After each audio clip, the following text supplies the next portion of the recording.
સચિવ મોના ગંધારના અધ્યક્ષસ્થાને પાલનપુર કલેક્ટર કચેરી ખાતે વિકસિત બનાસકાંઠા 2047 વિકસિત ગુજરાત 2047 થીમ હેઠળ એક બેઠક યોજાઈ હતી।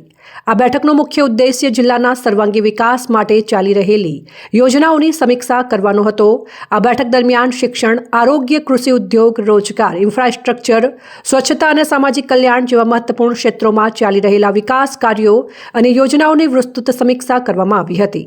પ્રભારી સચિવ મોના ગંધારે જિલ્લામાં વિકાસ કાર્યોને વધુ ગતિ આપવા માટે વિભાગવાર સંકલન સાથે સમયબદ્ધ કામગીરી પૂર્ણ કરવા સૂચનાઓ આપી હતી। તેમણે સરકારની વિવિધ જનકલ્યાણકારી યોજનાઓનો લાભ અંતિમ લાભાર્થી સુધી અસરકારક રીતે પહોંચે તે સુનિશ્ચિત કરવા પર ખાસ ભાર મૂક્યો હતો। આ બેઠકમાં જિલ્લા કલેક્ટર મિહિર પટેલ સહિત સંબંધિત વિભાગના અધિકારીઓ અને કર્મચારીઓ ઉપસ્થિત રહ્યા હતા।